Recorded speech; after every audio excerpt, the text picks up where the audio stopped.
नमस्कार. नागपुरी मेजवानी चॅनलवर मी पौर्णिमा तुमचं खूप मनापासून स्वागत करते. आज मी तुमच्यासोबत सीझनमध्ये मिळणाऱ्या गोड गाजराची चटपटीत अशी लोणच्याची रेसिपी शेअर करणार आहे. हे इन्स्टंट लोणचं आहे. केल्याबरोबर तुम्ही लगेच खाऊ शकता. मुरल्यावर तर हे अतिशय छान लागतं. बनवायला अतिशय सोपी रेसिपी आहे. चला मग लगेच सुरुवात करूया रेसिपीला. या लोणच्यासाठी मी 1 पाव एवढे गुलाबी गाजर वापरणार आहे. हिवाळ्याच्या सीझनमध्ये असे गाजर मार्केटमध्ये अगदी सहज उपलब्ध असतात. चवीला हे छान गोडसर असतात.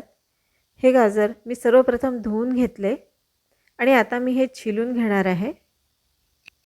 छिलून झाल्यावर गाजराचे असे गोल गोल काप करून घ्यायचे आहेत. खूप पातळ काप नाही करायचे आणि खूप मोठेही नाही करायचे. तुम्हाला हव्या असलेल्या आकारात गाजर कापू शकता. मी सहसा असे गोलच काप करते. गाजराचे हे काप मी आता उकडून घेणार आहे. कुकरमध्ये पाणी घालून शिट्टी न लावता 5 मिनटं हे आपल्याला उकडून घ्यायचे आहेत. खूप जास्त शिजवायचे नाहीत आपल्याला, फक्त 5च मिनटं शिजवून घ्यायचे आहेत. गाजर मी 5 मिनटं कुकरमध्ये वाफवून घेतले आहेत. आता लोणच्यासाठीचा मसाला तयार करायचा आहे. त्यासाठी पॅनमध्ये 5-6 काळी मिरी घातली आहे. अर्धा चमचा मेथी घेतली आहे आणि 1 टेबलस्पून एवढे धणे घालायचे आहेत. हे मसाले छान खमंग होईपर्यंत परतून घ्यायचे. मसाल्याचा छान सुगंध यायला पाहिजे.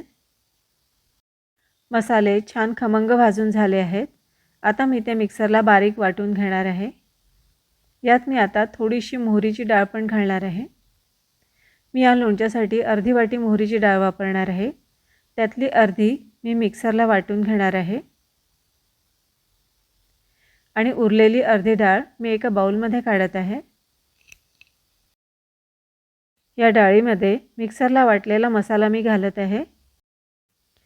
यात मी आता काश्मीरी मिरची पावडर घालत आहे. मिरची पावडर चवीनुसार घालायची. थोडंसं नॉर्मल तिखट मी घालत आहे. हळद घालायची. थोडा हिंग घालायचा आणि चवीनुसार मीठ घालायचं. आता एका कढल्यामध्ये 2 पळी एवढं तेल गरम करायचं. मी शेंगदाण्याचं तेल वापरत आहे. तेल गरम झाल्यावर थोडीशी मोहरी घालायची आणि आता गॅस बंद करून द्यायचा. या तेलाची थोडी वाफ जाऊ द्यायची. हा मसाला थोडा मिक्स करून घ्यायचा. छान एकजीव करून घ्यायचा आणि आता गरम केलेलं तेल थोडं थोडं करून मसाल्यात घालायचं. एकदम सगळं तेल घातलं तर मसाला करपू शकतो, त्यामुळे थोडं थोडं करून घालायचं. तेल घातल्यावर छान मिक्स करून घ्यायचं. आपण गरम केलेलं सगळं तेल यात वापरणार आहोत. तेलाचं प्रमाण तुम्ही तुमच्या आवडीनुसार थोडंफार कमी जास्त करू शकता. मसाला आता छान तयार झालेला आहे. यात आता आपण गाजराच्या फोडी घालूया.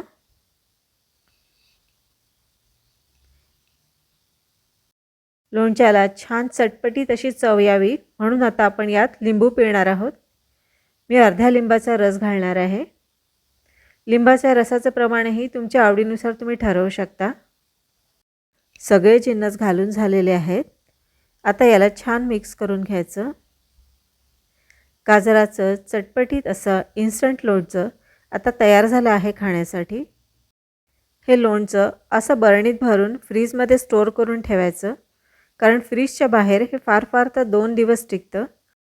जर तुम्ही हे फ्रीजमध्ये ठेवलं तर हे महिनाभर देखील टिकू शकतं.